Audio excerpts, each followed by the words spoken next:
What's up, everybody? Welcome back to another episode of the JTW Sports Show. Today, as you can see, it's just Will and me. TJ's on vacation. He's down in Florida having a good time at the beach, so he's not going to be here with us today.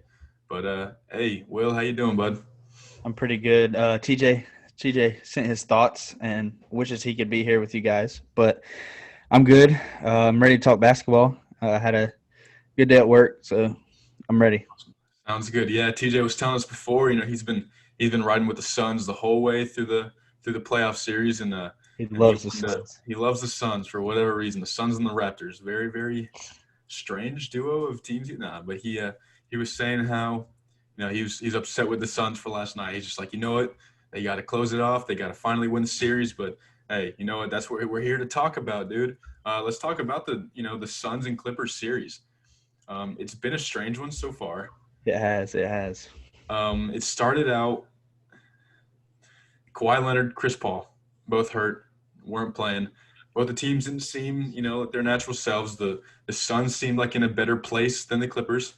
They Yeah. still have, all their superstars that they had last year. Beside, obviously, they didn't have Chris Paul last season. They went 7-0 in the bubble. They seem like still that team, not the team that can make it to the finals necessarily, but a team that definitely can beat a Kawhi Leonard-less Clippers team.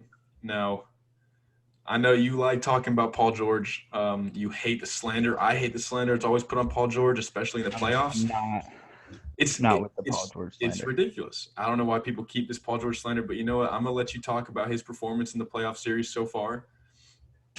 Yeah. So Paul George, he's one of my favorite players. I just like his game. He's smooth. Everything he does. Sometimes he can be inefficient. Um, he gets this whole pandemic P, all this stuff. When, this season he is actually leading the playoffs in total points. Now, yes, they have played more games. Fun fact, I think Kawhi is like eighth in total points, and he's only played 11 games, and the rest of the Clippers have played 18. So, like, that he was on pace for like a historic playoff. Um, but Paul George dropped 41 last night. Um, That's his playoff career high, right? Playoff career. Like I said, he's leading the playoffs in points. He's like I want to say he's like sixth or seventh in rebounds, and he's like second in assists, I think, or something like that. So like he's balling out in these playoffs, and people, it's Twitter, bro. That I don't understand it. But last night's game, I watched it. Clippers pretty much, I want to say they pretty much had that game in the bag the whole time. Like I mean, obviously they weren't leading the whole time, but I feel like everybody knew the Clippers were going to win. I never thought that the Suns were ever going to win, and I don't know what you think about it, but I don't know why. I feel like the Clippers have slowed down since Chris Paul came back, and obviously Chris Paul makes them better. But against this Clippers team, I don't know if slowing down is the right move as far as pace. Like Yeah, slowing I down. can I can see that, but I mean that's also again going back to how they were 7-0 in the playoffs, and then when Chris Paul came in, they became a better team, but they did slow down as a team. They were super high paced last year, one of the highest scoring teams, in the bubble. Um, yeah, no, it's definitely an interesting topic to bring up. Chris Paul, he didn't come back, necessarily. I would say 100%. He Yeah. But he's also still an advantage to have him rather than not to have Oh him, yeah. even No, with for sure. him still kind of hurt. But yeah, no, it's an interesting series. The games so far haven't been too much fun, in my opinion. Obviously, the first game, great Yeah. ending, awesome, you know. Um, but it's just like it's either a great game or kind of a really boring game. Yeah. Yeah. So I I wanted understand. to ask you, I think it's gonna go seven now. low key, it might. I I think don't I know. think and I think the Clippers are gonna come back and win. I Mark think my so word. I too, think man. Paul George is gonna carry them and come back and win. Is Kawhi Leonard going to play in the No. next game? No. Kawhi Leonard will not play. I think Paul George carries the Suns to the finals, and then or sorry, carries the Suns The for Clippers the rest of the series, and then Kawhi Leonard comes back for the finals, wins the finals. and they have a shot to win the finals. I think dude. I think they are I trying to back to the hold finals. Kawhi Leonard out. All right, go ahead. I said if the Clippers make it to the finals and Kawhi's back, dude, I don't know. They might beat. I'm gonna say the Bucks because that's the team that's presumed to make it. But I Yeah. don't know who's stopping I mean, it's interesting. I think that if the Suns win tonight, if the Suns tomorrow night, win on Thursday, no, Wednesday. yeah, because Wednesday. We're Sorry. recording. We're If the Suns, recording on Tuesday, June 29th. So it'll be the Hawks versus yeah, Bucks game 4 is tonight. And then they're playing yeah. tomorrow. So if they win the first game, or obviously if they win the next game, then, but I don't see if it goes 7, I don't see them winning. If that makes sense. Yeah. Like Okay. I don't like obviously if they win game 6, then they win the series. But I think that if they lose game 6, they also lose game 7, even at home. I can see that. So I saw this cool stat, and it was actually not about any of the players, but about Coach Ty Lue. And well, obviously as a team, it gets kind of put on the coach, the records and stuff. Yeah. They're 3-0 facing elimination games, and Yeah. that might have been before last night. So they could be 4-0 now, but I think Yeah. it's still 3-0. That's kind of crazy how Ty Lue, he doesn't freak out. He chills. He stays the same way. How do you feel about Ty Lue as a coach? I was gonna say I like Ty Lue. One thing I was gonna mention, I was thinking about it earlier at work, because at work I just like replay stuff in my head, and I just remember last night every time. So Zubac was out, so Cousins got a little bit more burn, and he dropped 15 points off the bench, and every time that DeAndre Ayton was in the game, they went small and had Marcus Morris at center or Batum, one of those. And then every time Ayton went out, Cousins came in because Cousins was dominating Saric. Yeah. But Cousins against Ayton is not – you don't want that. So Ty Lue did a good job of managing matchups and seeing, what they needed to do to win. And like I said, I think the Clippers are going to come back and win this series. And, then a lot of people are going to, slander Chris Paul. But, I'm a Chris Paul guy. I think the big turning point was Devin Booker when he got hurt. Yeah, he played pretty good last night, but he just hadn't been the same ever since he broke his nose. Yeah, I just can't seem he doesn't seem like he can see very much in his periphery with the mask on. He took it off at the end of the game. Started playing without it. But speaking of injuries, switching over to the East, Trae Young. Trae Young has a foot. Is it a foot sprain? I think. I don't think they said it was an ankle, or they said they didn't say it was an ankle. I'm not sure. I'm not positive which one, but either way, a lot of people are blaming the ref. No, that's not his fault. Exactly. That's just a freak play. Like, that happens. It's kind of like when you're, during football, when the running back runs up the middle and runs into the ref. Like, the ref is supposed to be there. Like, it's just one of those things that happens. Like, yeah, you're mad about it, but I think they're done. Yeah. I know that they won game 1, but these last 2 games the Bucks have. Yesterday was a little close. Yeah, or the last game was a little closer, but I don't see them winning another game in the series.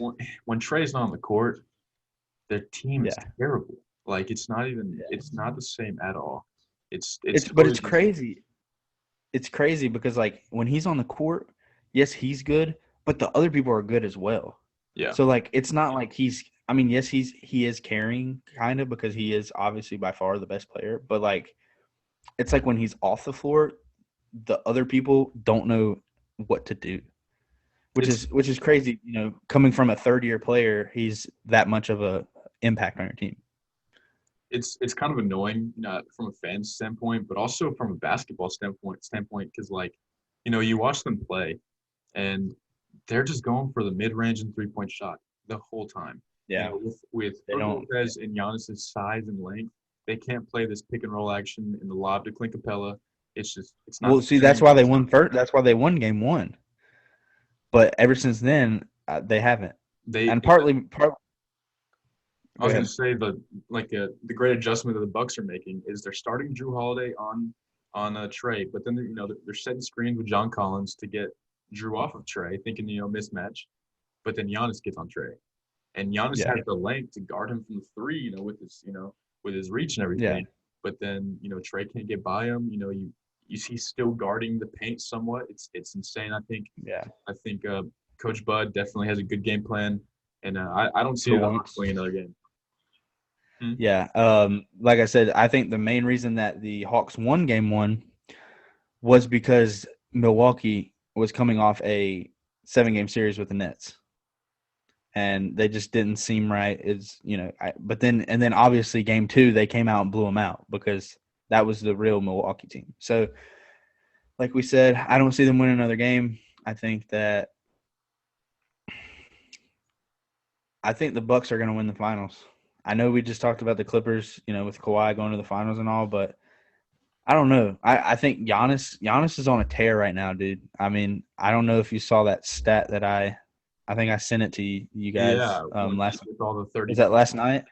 Yeah, I think so. Yeah, it was yesterday. So Giannis's last 8 playoff games, he has 33, 25, 34, 40, 30, 34, 34, 33, along with averaging about 13 rebounds a game and about, I think, 4 assists a game. So, and that's not to mention, Chris Middleton is his partner in crime. He played terribly first game, but then their most recent one, game 3, this dude drops like 38 points. And it's like, dude, he was not missing a shot. He made he made those three straight threes. Yeah. That was the game. He outscored the Hawks 20-17 in the fourth. Yeah. So any player outscored your team in the fourth quarter, you're going to lose, no matter what. Man, yeah, it was fun, when Hawks won game 1. I mean, you thought for sure we're going to get swept. I thought they were going to maybe. I said sweep, but then I was like, Trae Young's going to have a crazy game, and y'all are going to steal one. And he did have a crazy game, and y'all stole one. So I want to think that we'll steal another one, but I don't see the Hawks winning more than 2 games this series. And then hopefully the Bucks are going to make it to the finals. If it's the Suns or the Clippers, it'll be fun. I kind of want it to be the Clippers, but I also want to see Chris Paul in the finals. It's something he has done. It's just it'll be cool to see Giannis and Chris Paul. Giannis, if he wins the finals, it's kind of securing a spot in his legacy. He'll be up there with the greats someday. This dude's only 26 years old, so like he's got a lot of. I really want Giannis to win. I'm a big Giannis guy, but it'll be interesting to see. We have game 5 tonight, right? Or no, sorry, game 4 for the East, and then tomorrow will be game 6 for the West. So. The finals are quick approaching. I'm ready for the finals.